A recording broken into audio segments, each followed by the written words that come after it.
Sawyer, for all of us here on OPB, Saturday at 8.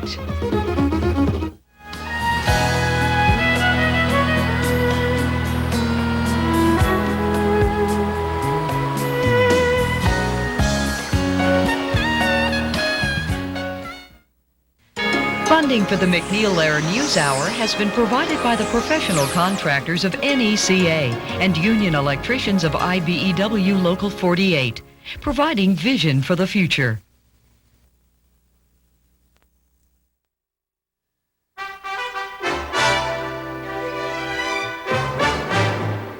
Good evening. I'm Robert MacNeil in New York. And I'm Jim Lehrer in Washington. After our summary of the news this Thursday, we have a debate about how well the U.S. Postal Service does its job. Jeffrey Kay reports on a new treatment for several types of cancer, and Charlene Hunter-Gault conducts another conversation about stopping violence among teenagers. Funding for the MacNeil Lehrer NewsHour has been provided by the Archer Daniels Midland Company. With ADM ingredients in thousands of consumer products, it's no wonder ADM is called supermarket to the world. And by New York Life, yet another example of the wise investment philosophy New York Life has been following for the last 150 years.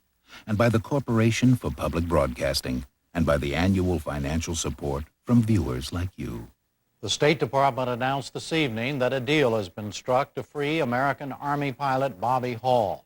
He has been held captive in North Korea since his helicopter was shot down December 17th. The agreement came after 2 days of talks between U.S. Envoy Thomas Hubbard and North Korean officials. State Department spokesman Mike McCurry announced the details of the agreement in Washington. Deputy Assistant Secretary Tom Hubbard, who is President Clinton's special envoy now in North Korea, held meetings with officials of the Democratic People's Republic of Korea during the day on December 29th, Korea time. I reported to you earlier today that those meetings had resulted in good progress. Since then, Deputy Assistant Secretary Hubbard has had additional meetings in Pyongyang, and as a result of those meetings, he and Vice Minister Sung Hyun-kyung have reached a written understanding on the incident involving a U.S. Army helicopter which accidentally strayed into North Korea on December 17th. In the understanding, the United States expresses sincere regret for and agrees to contacts in an appropriate forum designed to prevent such incidents in the future. As a result of this understanding, Army Chief Warrant Officer Bobby Hall will be returned by Army at Panmunjom within the next few hours after final arrangements have been made. The Chief Warrant Officer Hall will then proceed to the Yongsan military base in Seoul for medical evaluation and for a... McCurry said President Clinton called Hall's wife earlier this evening to tell her about the agreement. Hall's co-pilot, David Heilemann, was killed when the helicopter was shot down. Robin? In economic news, the Commerce Department reported the index of leading indicators rose 0.3% in November. Orders for new plants and equipment led the way. The index foreshadows the course of the economy over the next 9 months. Unisys Corporation announced it will cut its workforce of 47,000 by some 4,000 jobs in 1995, about half of them in this country. The computer maker blamed a slowdown in hardware sales in its maintenance business and a weakness in the European market. President Clinton said today he will run for re-election in 1996. He did so in an Oval Office interview with wire service reporters. He said his top priority next year will be his middle-class Bill of Rights. One of his cabinet officers attacked the Republican welfare reform proposals today. Health and Human Services Secretary Donna Shalala said the plan would deny aid to 5 million children by eliminating welfare benefits to unwed teenage mothers. The Republican plan would use the money saved for orphanages and adoption programs. Shalala spoke at a Washington news conference. The solution to the welfare crisis in this country is not to send children to orphanages. It's to send their parents to work. Last year, the president proposed a better idea. Reform the broken welfare system in a way that rewards the basic values of work, responsibility, and family. Require that people on welfare have to get off of it and go to work after a very specific period of time. President Clinton plans to hold a bipartisan summit on welfare reform in mid-January. It would include governors and members of Congress. The president of Chechnya today offered to hold unconditional peace talks with Moscow. Previously, he had demanded that Russia withdraw its troops from the breakaway region before any talks were held. Russia's defense minister said for the first time today that ground troops would enter the Chechen capital unless the rebels laid down their arms. And bombing raids continued throughout the day. We have more on this report from Andrew Simmons of Independent Television News. The war being waged from the sky over Grozny and its outskirts intensified today. Here, fighters under attack in Argun. Despite relentless air raids, the Russians still haven't taken it. In Grozny itself, the warplanes hit an oil pipe. A huge cloud hung over the city all day. On the border, new Russian troops are digging in. The reinforced armory from Russia dwarfs Chechen resistance, but on the front line, it's still dependent on air cover knocking out Chechen armor.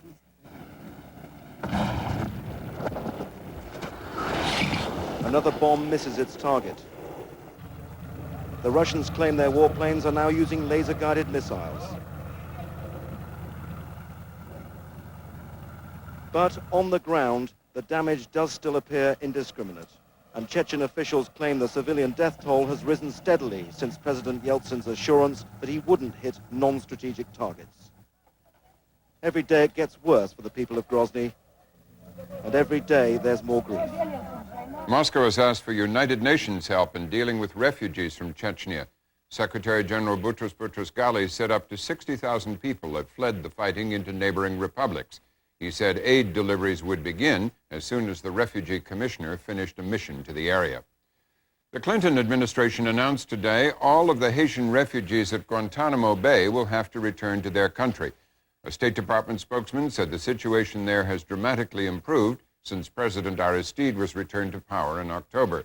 The U.S. will give $80 and a chance to join a jobs program to each adult Haitian who agrees to return by January 5th.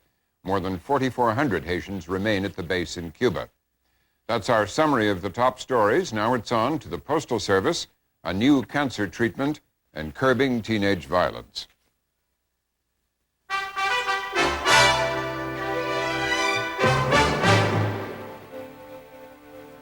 Two days from now, at 12:01 midnight New Year's Day, the price of a first-class stamp will go from 29 to 32 cents. With that increase comes the baggage of a tough year for the U.S. Postal Service, much of it centered on questions about the quality of its service. Those are among the questions we're going to ask of four most interested people right after this backgrounder by Elizabeth Brackett of public station WTTW, Chicago. It was a cold, snowy day in Chicago, just the kind of day mail carriers hate. Delivering in the snow is the worst, especially like this with the blizzards and stuff. No, I don't like that. But the mail was getting delivered. And in Chicago, as well as in other urban areas, that was an improvement. Last spring, a survey of mail delivery in Chicago found that 30% of the mail was being mishandled and delayed every day. Top of the morning, sir. How you doing, Miss Campbell? You almost ready to rock and roll? Yeah, just about. Okay. All right, you be careful out there. All right. Veteran postal employee Gail Campbell knew the system was in trouble. Campbell went to the press and blew the whistle. And to her surprise, she got results. For a while, I thought I'd be under Lower Wacker Drive. It didn't happen that way. I knew that I could do something more. I just didn't know if I was going to be allowed to do something more. Last month, Campbell was given the job of manager of the Uptown Post Office, a station with one of the worst delivery rates in the city. It was in disarray. It was not very organized. There didn't appear to be any continuity. And was there mail on the floor? Was there third-class mail? Well, we in had evidence? we had our share of third-class mail, yes. And why was it not getting delivered then, basically? I think that the morale was the issue. for the most part. I think the morale had just deflated. I think that the people had just given up. Low morale is a major problem throughout the Postal Service, according to a recent report issued by the federal government's General Accounting Office. The GAO report says an autocratic management style has led to a highly adversarial relationship between workers and management. Workers were found to be unmotivated and stressed. Labor and management were so far apart in recent contract negotiations that 3 of the 4 major unions were unable to reach agreement and are now heading toward arbitration. 22-year employee McDaniel Walters was not surprised. It's always been that way. You have to deal with the chain of command. And if you don't deal with the chain of command, it will deal with you in some sort of way. They will kind of get even with you. And what's that done to morale? Well, it breaks morale down. But Walters says a manager like Campbell can turn morale around. It's her attitude. She has this thing about herself as far as that she wants to move. She wants people to be motivated. She wants everybody to be proud of what they do, as well as everybody to represent themselves in a good manner. And so far, it's been working. Residents in the uptown area have noticed a difference. Last year, Marilyn Katz's mail delivery was so bad, the phone company threatened to cut off her phone, and her home insurance was canceled because she never got the bills. This fall, it seems a little better. We're getting mail on time. It's hard to know what you don't get. The only thing that I consistently still miss are my periodicals. I'm a subscriber to the New York Review of Books. It comes out every 2 weeks. I would say I've gotten 6 in 2 years. Just when people began to notice some improvement in mail delivery in the area, the post office infuriated everyone by sending out this postcard that says if sidewalks aren't shoveled, mail will not be delivered. Chicago Alderman Marianne Smith represents the uptown area.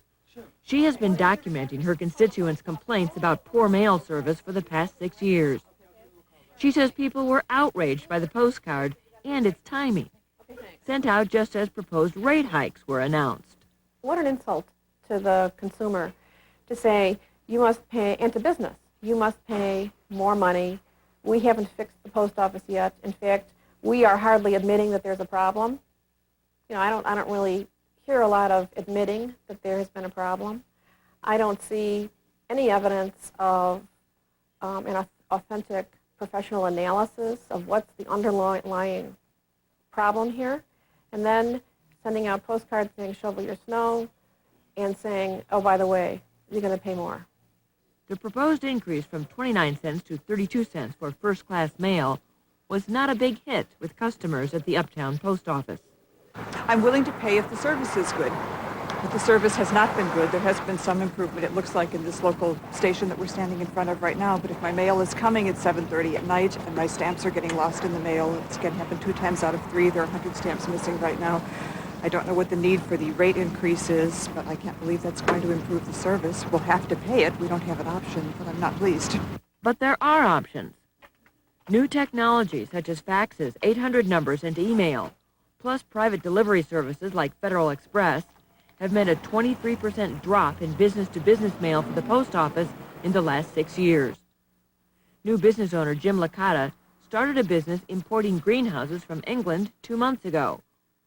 When the post office lost a critical photograph for which there was no negative, Licata gave up on the Postal Service.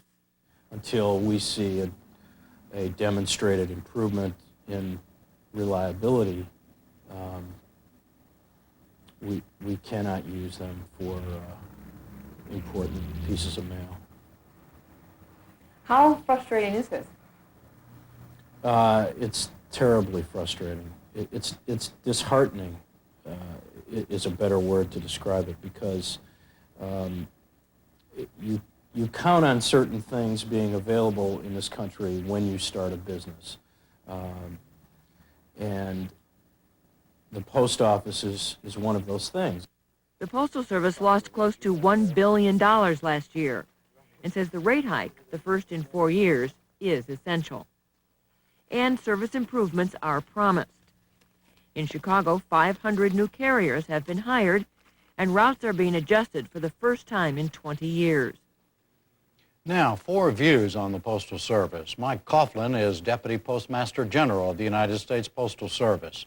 Mo Biller is President of the American Postal Workers Union, the largest of 4 postal unions. Gene Del Polito is Executive Director of the Advertising Mail Marketing Association, which represents many large companies that depend on the mail to market their products. Peter Ferrara is a Senior Fellow at the National Center for Policy Analysis, a Washington study group. He served in the Reagan and Bush administrations and edited a book entitled Free the Mail. Mr. Del Polito, beginning with you, there is a growing perception that the Postal Service is in serious trouble. Is it an accurate perception? Is it in fact true? Is the Postal Service in trouble?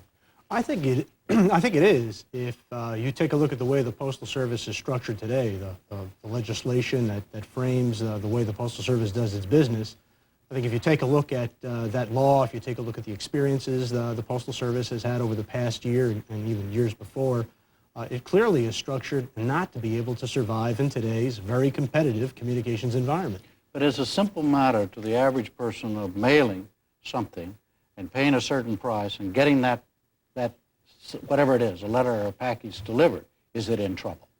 Well, the thing that is endangered here is not mail or mail's viability as a means of communicating, but the Postal Service, as we know it today, is indeed in trouble. I think if we fail to address some of the more deeply seated problems that the Postal Service has, we clearly could find the Postal Service on Congress's doorstep looking for a bailout or some other form of assistance just to stay in business. Mr. Coughlin, you see it that way? The Postal Service is not in trouble in terms of being able to deliver the mail, the 500 million pieces of mail we get every day. We're going to continue to do that as we have for a long time, and we're going to continue to do it well. But there are people who don't believe you're doing it well. With the people even that Elizabeth Brackett There's no talked to. question that we've had some problems in places like Chicago, and we dropped the ball earlier this year, but I think we've made real progress in correcting some of those problems. The fact is, though, that in most of the country, we've done pretty well. In our most recent performance reports, we've made some significant improvements around the country. Having said that, I do agree to some extent with Gene. I think the Postal Service today is an organization that's operating with a 25-year-old statutory model.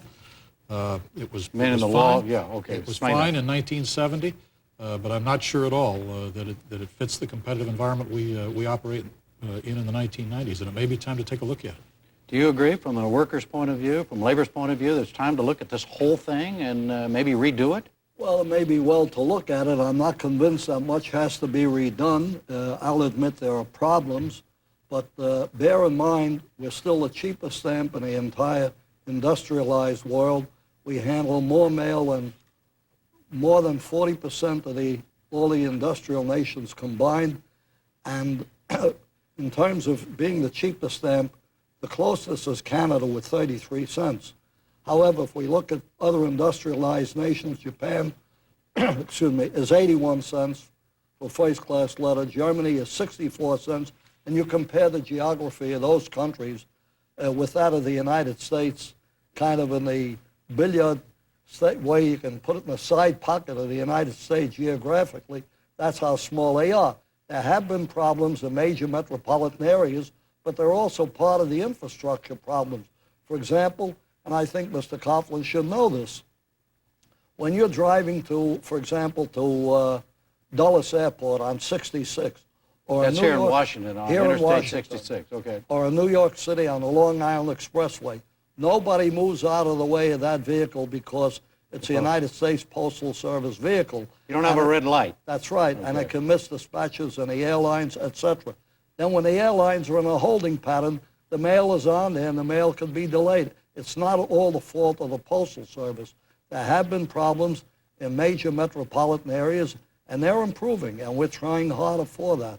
So I'm not in total agreement there. Sure. Mr. Ferrara, what's your overview of what the situation is now in the U.S. Postal Service? Well, the root problem here is one of incentives. The fact is the Postal Service has a legal monopoly. It's in fact a crime for you to try to compete with the Postal Service, which should be seen as a rather authoritarian policy. And the inevitable result of that monopoly is there's no competition, so prices are higher, quality is lower. There's no more well-established proposition in economics than that monopolies don't work. But what about Mr. Miller's point? It's 32 cents is the cheapest for a first-class letter of any nation in the world. Well, in many of those countries he's comparing it to, there are other bureaucratic monopolies, so it's not a good comparison. In some other countries, like Germany, they guarantee you overnight delivery for their service, and here we don't get that. Okay, but let's forget the comparison. Just say, what is it that the U.S. Postal Service is now doing that could be done cheaper and more efficiently and better by somebody else? Well, in our book, we had a study that had been actually... This is your book, Free the Mail. Right. An An internal Postal Service study showed in rural routes where they contracted out the some of the delivery on some rural routes to private firms, that in fact it cost 40% less to deliver the mail, but those private firms, their expenditures were 40% less. It's an improv of incentives throughout the entire system. It's not any one thing. Like what? Give me an example. They might hire too many people. The people that they hire, the managers aren't facing the same economic incentives as a private person, so he doesn't work the workers as hard, or they don't try to have the service as solid because there's no other. You can't go anyplace else. Then if we have a problem of incentives, it's not one thing. It's all up and down throughout the system. You also don't have the capital same access to capital that you do in the private market. If you're a profit-making institution, you float bonds, you raise money. When you're a bureaucratic institution... You mean to keep up, you mean right, with new to keep equipment up, or whatever. New equipment. When you're in a bureaucratic system, you're subject to politics. They're always late. They're always behind the times. They always automate more slowly. They face political opposition to automation. But it's not one thing. It's an incentive problem throughout the entire system. What needs to be done is they need to remove the monopoly and allow competition, privatize the system. We propose turning it over to the workers, giving them each an ownership share, and let them operate as a private competitive system, as they've done in overnight mail with Federal Express and other companies, or in package delivery with United Parcel Service. Those markets work very well. The customers, in fact, participate more in the private alternatives than in the Postal Service. And that we could expect the same kind of service in first-class mail and third-class mail if we opened it up to free market competition. Okay, Mr. Miller, he wants to give you, the workers, the Postal Service, and let you run it as individuals. Well, we're not ready to run it, firstly, as individuals, okay? We've had experiences in other countries, hasn't worked that very well. But aside from that, what he's overlooking, just a universal mail service. For that same 32 cents, you mail a letter from Puerto Rico to Alaska or from Puerto Rico to Hawaii, and it costs you the same amount. That cannot be done when you privatize mail. Why not? Federal Express does it. In Federal Express, where it's privatized, they deliver it all over the country for the same price. And if you check United Parcel Service, I don't think there are many distinctions there by geography either. Firstly, I'm not convinced that that's accurate. And secondly, Federal Express or United Parcel, they handle one type of mail. Postal Service handles everything, and they have to deal with everything as it comes. And considering the job that they're doing, I think they're doing a great job. Not perfect. There's a lot to be desired. Sure. But Mr. Copeland, let's go to Mr. Ferrara's big point, is that whatever you think of his solution, his point is that what's missing in your system, the system that you run now, is the lack of incentive from the very top to the very bottom. Is that a correct paraphrase? There's no incentive for anybody to do it better. Is he right? I think that's a very overused analysis. It's old. I've been listening to it for 20 years now from people like Peter and some of those who profess the same kind of feeling. I think what we've really got to do is take a look at the root problems that we're talking about that are in the statute that I think Gene alluded to earlier and that I alluded to as well. You're talking about an institution that today, in a very competitive environment, in 1995, has severe restrictions on it in terms of just its personnel policies. Like what? Give me an example of a terrible employee preferences. We have multiple appeals processes that make it virtually impossible at times for our supervisors to fire not just his people, our own managers. Okay, all right. Okay, we're faced right now. I just didn't want to leave him out here. That's okay. We're faced right now with conducting the typical government RIF. Okay, which is a system that's geared strictly to seniority, a system that we think was not in sync with. So, in other words, you're being forced to compete in an outside world with UPS, Federal Express, all these other things, but with a federal bureaucratic system. Is that what you're saying? Yes, very much so. But privatization is the way to get rid of that. That's what's I don't think that Peter and Mike are far from each other's position on this. I think this is the kind of a discussion that normally marks the nature of the debate that's gone on within the postal world about the future of the postal system. What Peter is describing, in essence, is what Marvin Runyon has described as the He's culture. The Postmaster General. That is correct. Okay. As the culture of the Postal Service. The culture perhaps can best be characterized in the words of former Postmaster General Tony Frank when he described how the incentives really work within the system. He says, if you take a city letter carrier under today's rules and you give him a route that should take him 8 hours to deliver, and he's smart and he's shrewd and he knows how to do it within 6.5 hours, the consequence for being able to do that is he gets more work. Now, if on the other hand, he happens to be an employee who would prefer to dog it through the day and not get the work done at the end of the 8 hours, the consequences are he gets overtime. So the incentives within the system are not the incentives that you would see in a normal private sector business to minimize cost or maximize profits. Why don't you change that, Mr. Cobb? We've made and still are making a try in terms of our collective Do you have the bargaining. power to do that? No. You have to tolerate this kind of thing that he just outlined? We have to come to an agreement with the National Association of Letter Carriers on how letter carriers' work will be structured. And it's an issue before us at the bargaining table right now. And it may well end up So moving Mr. toward Farrar is arbitration. right. Incentive is a problem. No, it's an oversimplification of the postal system. Mr. Biller, what do you think of the example that Well, was just firstly, I quoted? don't represent letter carriers, so I can't comment on that, okay? All right. Mr. Coughlin has now mentioned collective bargaining, and now he's opened up an entirely new one. We were given collective bargaining through legislation after a major strike in 1970, because the government then recognized that we needed collective bargaining, they needed independent governmental agency, and it's been set up that way with a board of directors, etc. And with all of that, he says we're under it now. The realities are we don't have the right to strike, we have no agency fee shop, so that our hands What's are an equally agency? tied. Explain an agency fee Agency shop. fee shop is those employees, whether they belong to the union or not, would have to pay the rate. Right. Okay? Doesn't exist in all states today, and I understand that. But I think that we've overdone the business of not giving the right to strike to postal workers. They have it in practically every Western nation. Now, when he speaks of the question of RIF, what they've done there, he's referring presently to a situation that dealt with the supervisory force, not with the collective bargaining rights, because they're not limited. Collective bargaining should be free, and both sides struck a bargain. They failed to do it this time, and I'm not here to negotiate on the media. They're dead wrong, and they're making a big mistake. Well, I'm intrigued by this point that the system is, as it now operates, does not provide an incentive to an employee of the Postal Service to do a good job. In fact, it's just the opposite. Is that your reading of it too, Well, what's Mr. interesting Farrar? is, see, the problems that all three of the other guests have suggested would be eliminated by privatization. The only way to get rid of these bureaucratic rules and impositions that Mr. Coughlin has pointed to is through privatization and demonopolization. Similarly, the unions would be just like any other private sector union. They would have the right to strike. They would have the right to bargain, and the consumer would have the freedom to choose what service he wants. How can they possibly justify this legal monopoly anymore? It's the most outdated element of the American legal system.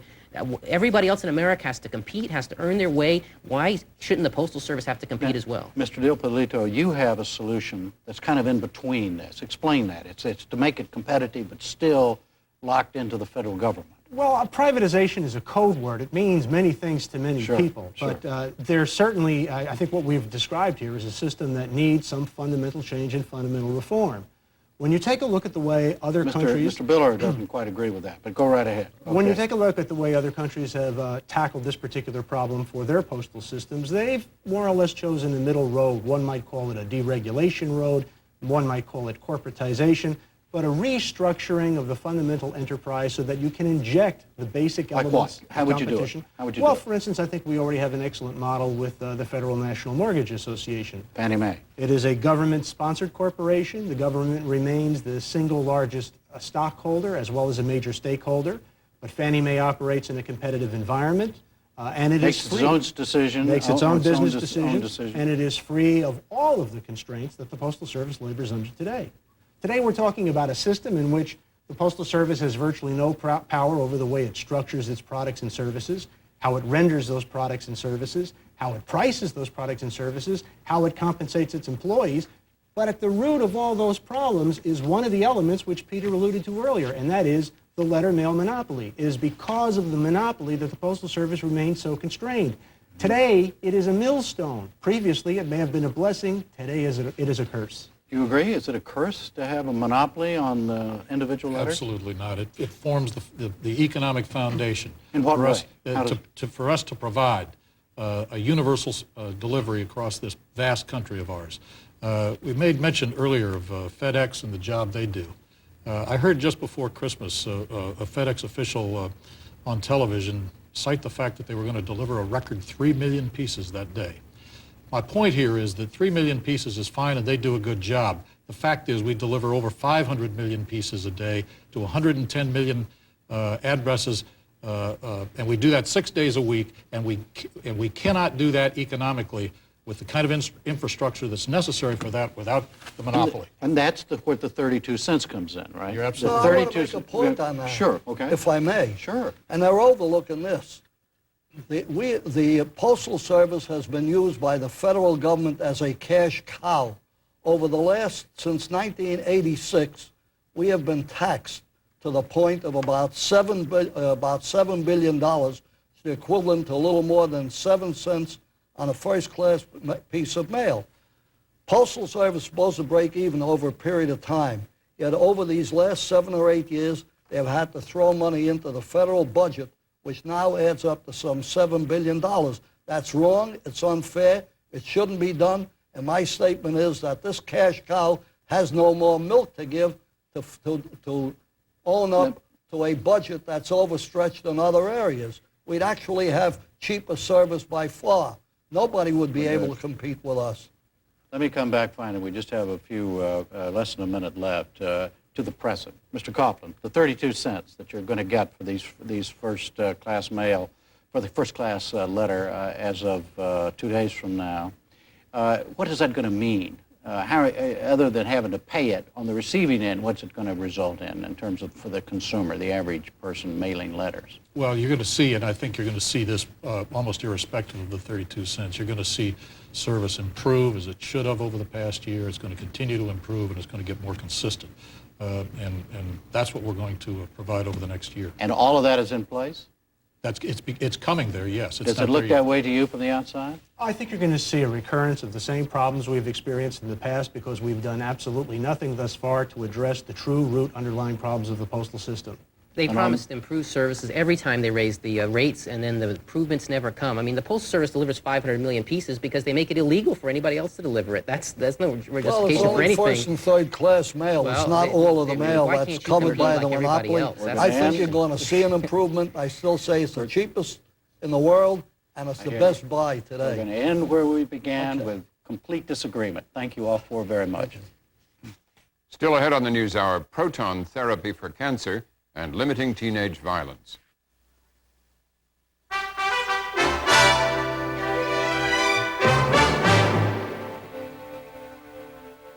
Next, a look at a new treatment for some kinds of cancer. Correspondent Jeffrey Kay of public station KCET Los Angeles reports. This is the most expensive medical system ever built. It cost $85 million, including $20 million put up by the federal government. It's the Proton Beam Therapy Center at the Loma Linda University Medical Center in Southern California, and it represents the ultimate in the high-tech assault on cancer. The principle of proton therapy is relatively simple. And that's the beauty of proton beam, is that we can control it, and therefore we can treat at a higher dose because we don't have to worry that we're going to damage a lot of the normal tissue. New patients like Richard Williams receive a briefing from nurse Yoli Magana. Okay, Mr. Williams, I'm going to go ahead and show you a proton video, okay, explaining a little bit about how proton works and how it differs from conventional radiation. The video points out that a conventional X-ray beam deposits less and less radiation as it travels to the cancer. Conventional X-rays also irradiate tissues beyond the tumor. Protons, on the other hand, are sped up to a specific velocity, which determines how deep in the body they will deposit their maximum energy. The greatest radiation is deposited at the point where the proton stops. maximum energy has been released within the target tissue, and the surrounding healthy cells have received significantly less injury. In 1988, Loma Linda, which is operated by the Seventh-day Adventist Church, began construction of its proton therapy center. The center is the first in the world designed for patient treatment in a hospital rather than an extension of a physics lab. The center opened in 1990. It now treats 30 to 50 patients each day, most suffering from prostate cancer. The driving forces behind Loma Linda's Proton Treatment Center are members of the same family. Dr. Jerry Slater is the center's clinical director. His brother, computer scientist John Slater, runs a company, Electus Technology, that maintains and markets the equipment. Their father, Dr. James Slater, runs the hospital's radiation medicine department. He says Loma Linda's experience treating prostate cancer with proton therapy shows fewer side effects. We've had no complications above a grade 2, which means that there's been no serious problems. Minor treatment at home or no treatment for side effects of bladder, rectum, and so on controls. Whatever difficulty they have, it's transient and disappears. The promise of fewer side effects is what attracted prostate cancer patient Robert Puckett to proton therapy. Your normal radiation treatment generally would probably work, but the side effects would be such that, having seen it in effect, I had no desire personally to undergo it. I think I would rather have taken my chances. The cost of prostate treatment at Loma Linda's Proton Center, some $14,000 a patient, is twice as much as conventional radiation therapy. Puckett lies in a custom-made pod. It is designed to make sure he is in the same place for each of the 37 treatments he will receive as an outpatient over a period of 8 weeks. The protons begin their journey at the center's accelerator, as computer scientist John Slater explained, using a model. This is the accelerator. The proton beam originates from a bottle of hydrogen gas that's ionized in this device here. It's called the ion source. The protons, positively charged particles stripped from hydrogen atoms, gain energy by spinning 10 million times a second through this ring of magnets called a synchrotron. A computerized control center directs the beam through a tube to one of 4 treatment rooms. The patient sees only the business end of the machine, which is a device resembling a Ferris wheel called a gantry. The gantry rotates into position around the patient before the treatment begins. And although it weighs 100 tons and stands 3 stories tall, it can be maneuvered to within a millimeter. X-rays are taken to help with the positioning. So you're measuring to make sure he's in exactly the same position every time, is that right? That's correct. The delivery of the proton beam is controlled by computer. The dose lasts about 2 minutes. Okay. Although the majority of patients at the center suffer from prostate cancer, proton therapy is also used on tumors of the eye and head. 10-year-old Sam Bryant has a brain cancer. Sam, are you comfortable? Yeah. Okay. It's going to take us a while. It's not like the conventional treatment. We have to make sure... To treat the youngster, doctors use the same technique, careful measurements for pinpoint accuracy. The goal, again, is to deliver high levels of radiation. The process appears to give proton therapy the clear edge over conventional X-rays, according to Dr. James Slater. We are able to go higher in dose with protons than we go with the usual way we use photons or X-rays. And with higher doses, we get better cure rates. But not everyone in the field has such unqualified enthusiasm for proton therapy. Other practitioners have a far more conservative approach. For some sites, we think that the advantages are really quite worthwhile. And for others, we don't think so. But this, like almost any technique, cannot be expected to be universally applicable. Dr. Herman Suit, the head of Massachusetts General's Radiation Oncology Department, is guarded in his assessment of proton beam therapy. Mass General Hospital has treated more cancer patients with proton beams than any place in the world. It uses Harvard University's cyclotron lab, which was built in 1940. Suit says worldwide experience with proton beam therapy has been limited, but does show effectiveness for certain rare tumors of the brain, eye, and skull. As for treating the more common prostate tumors with proton beams, Suit's colleague, Dr. William Shipley, has conducted the only published studies on the subject. I'm going to run a panel next session. At medical conferences, Shipley has presented papers suggesting patients with prostate tumors treated with proton therapy could expect fewer side effects than those treated with conventional X-rays. But Shipley is reluctant to draw conclusions about whether they will live longer. What do you tell a patient coming in with prostate cancer about the relative advantages, disadvantages of proton therapy? Well, we tell them that the study is ongoing, that we tell them that it is not clear that their tumor will clearly, or they personally will be clearly benefited in an overall cure sense by this technique. This would be the case particularly if they have very large tumors. The Massachusetts doctors agree more research is necessary, but confident that proton therapy has proved itself on brain and eye cancers, Mass General has announced plans to build its own therapy center similar to Loma Linda's. And Loma Linda is marketing its equipment to other hospitals. Electus Technology, the company run by John Slater, displayed its model of the Loma Linda Center at a recent meeting of radiation oncology professionals. This facility we could provide to a customer for approximately $50 million. $50 million. That's correct. Are any customers interested? Are you selling any? We have, there's interest throughout the world right now. We have interest in the United States, in Asia. We also have interest in Europe as well as South Africa. Company representatives refused to provide details about any potential sales, but some economists warned that too many sales of expensive, high-tech equipment could escalate the medical arms race and result in high costs for consumers and taxpayers. Physician Alan Garber is a health economist at Stanford University and the U.S. Department of Veterans Affairs. He has a caution for hospitals considering a $50 million investment in proton therapy. Garber points out the technology has so far been proven superior to other treatments for only rare cancers. There are about 200,000 new cases of prostate cancer diagnosed in the U.S. each year.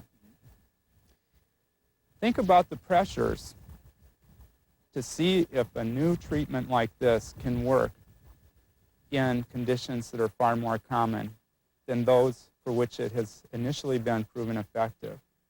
When you have a $50 million hammer, everything must look like a nail. And of course, the promise of proton beam therapy is that it might reduce the side effects of radiation therapy. But it remains to be demonstrated that it indeed will make clinically significant differences in side effects, that it will be as effective or more effective than conventional surgical or radiation treatments, and that if it is more effective, that it will be so much better that it's worth the high cost. But Loma Linda officials point out that many of the costs reflect startup expenses. They say the costs of treatment should come down, since if proton therapy lives up to its promise, it will enable doctors to do more damage to a cancer in a shorter period of time and with fewer side effects.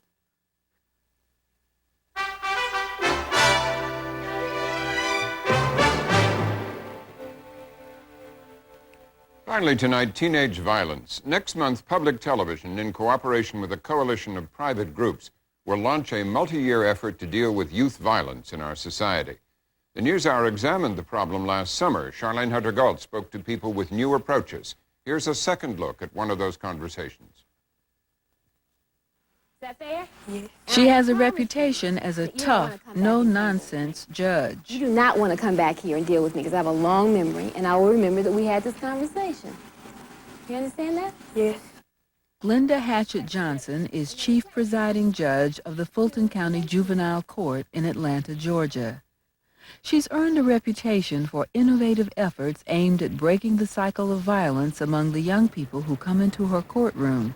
as either its perpetrators or its victims. In the Atlanta area, violent crime by juveniles is up almost 30% in the past 5 years. It is Judge Johnson's belief that one of the greatest contributors to this problem of violent delinquency is truancy. That was this 15-year-old's problem. Your Honor, this is a truancy review hearing in the interest of Marquez Clements. Why was he first referred? He had attended, I think, 34 days and was absent 41 days.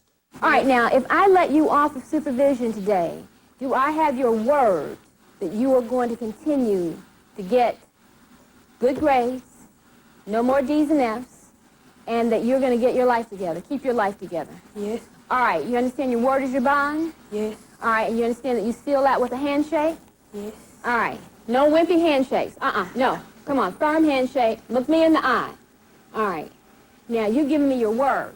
And the word in juvenile justice circles is that 42-year-old Judge Johnson is making a difference in the lives of young people like Marquez Clements.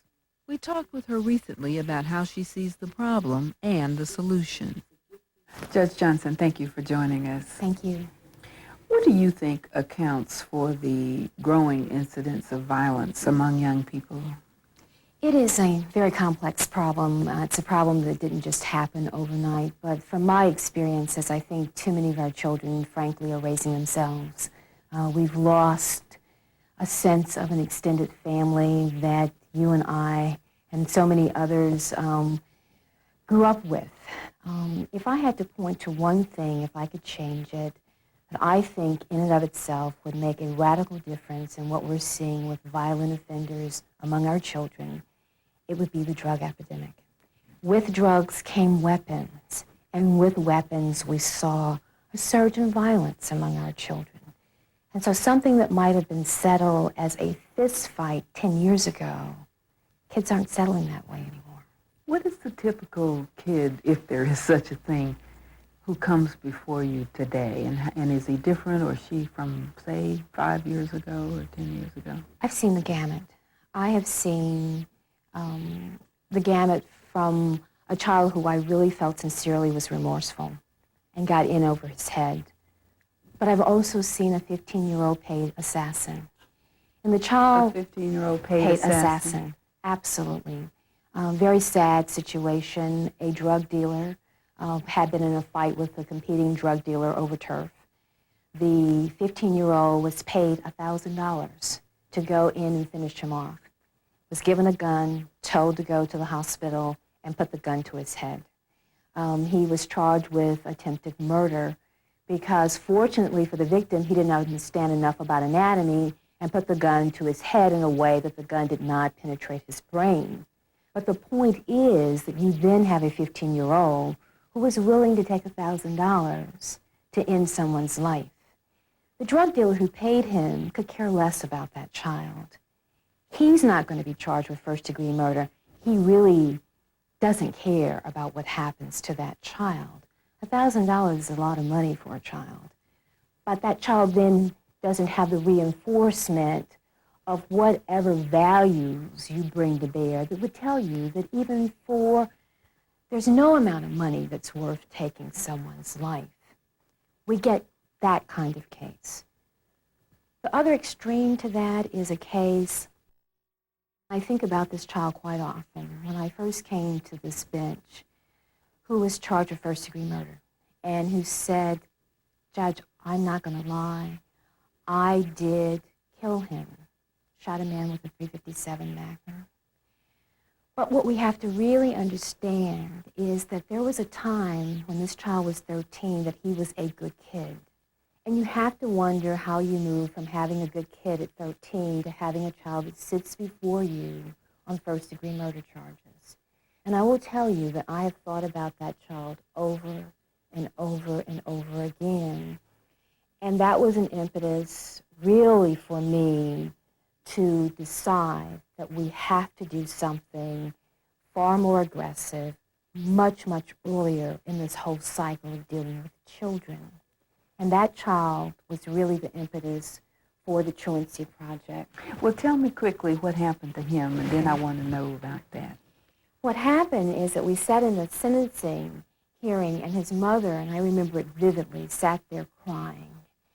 And the real point of this story is that he was really supporting his mother and his grandmother's drug habit because they were using the money in that home to support their addiction to crack.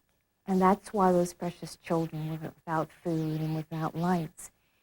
But what the point of this story is that we really all share responsibility.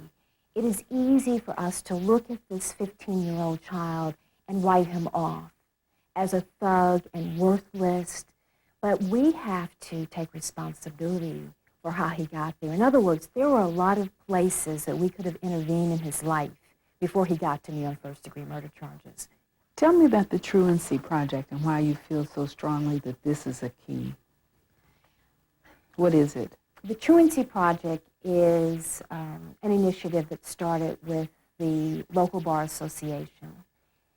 The president came and said, if you had 200 lawyers trained, would it make a difference in this court? And I said, absolutely. But I wouldn't put them on cases involving murder or armed robbery. I'd put them at the front door with children who aren't going to school.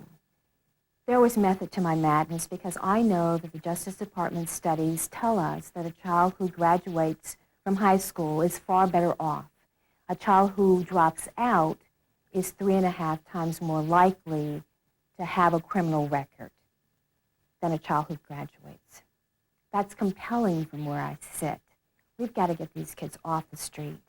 Truancy is the #1 predictor among males that that child will then have a criminal record. The #1. So it is an important barometer of being able to predict patterns of behavior. And if we know that, then it seems to me that we ought to be far more aggressive at the front door. So the concept was to match lawyers with children who were truant. Because if a child is truant, he is not home playing chess or Nintendo. He is out robbing your house, stealing my car, because children who are truant then are at high risk of being recruited by drug dealers. So what do? We get the lawyers paired up with children. We get them, and all of the children in the Truancy Project are children who've not had any prior records. We get them their first encounter with juvenile court, get them hooked up with a lawyer, and then the lawyer takes on a mentoring relationship. A child's not been in school, then we get them tutoring. Then we get them enrichment programs. We not only get them back in school, but we develop a safety net for them that then helps them get back on track in a way that they can succeed. What do you think about the push to bring young offenders, violent offenders, into the adult criminal justice system, and what impact does that have on the kinds of things that you're trying to do? I am bitterly opposed to it, frankly. I believe strongly that there are children who need to be tried as adults. I do. I have transferred children after having held hearings in juvenile court to stand trial as adults.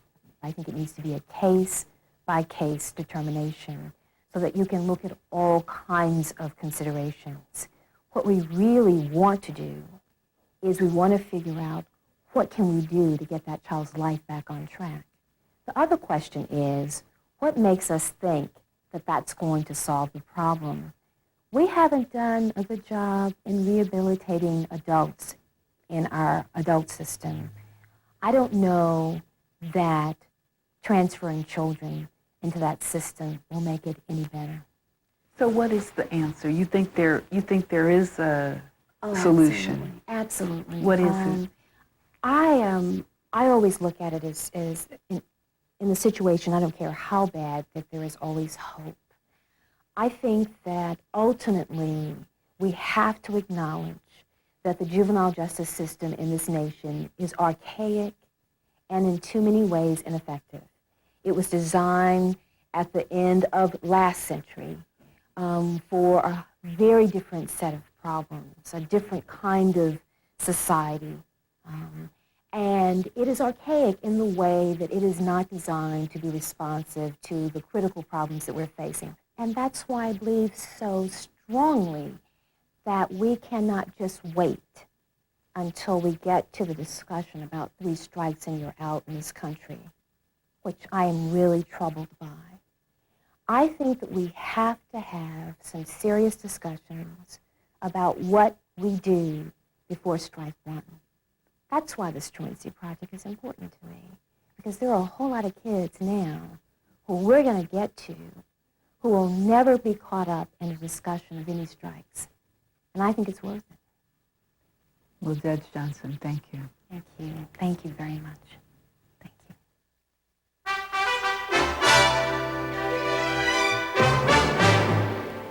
Again, the major story of this Thursday, a State Department spokesman announced this evening that North Korea has agreed to release American Army pilot Bobby Hall in the next few hours. Under the arrangement, the U.S. expressed sincere regret for the overflight of Hall's helicopter into North Korean territory.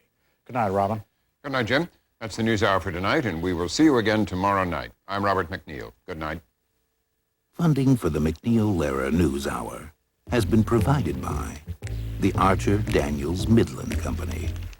With ADM ingredients in thousands of consumer products, it's no wonder ADM is called Supermarket to the World.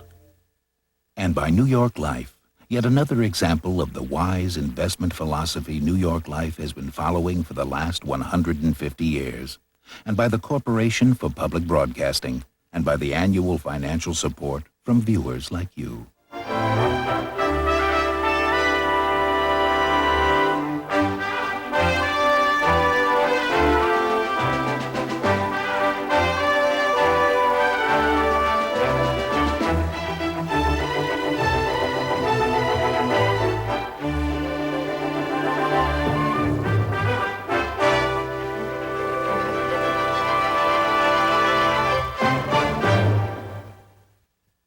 Video cassettes of the MacNeil-Lehrer NewsHour are available from PBS Video. Call 1-800-328-PBS-1. This is PBS.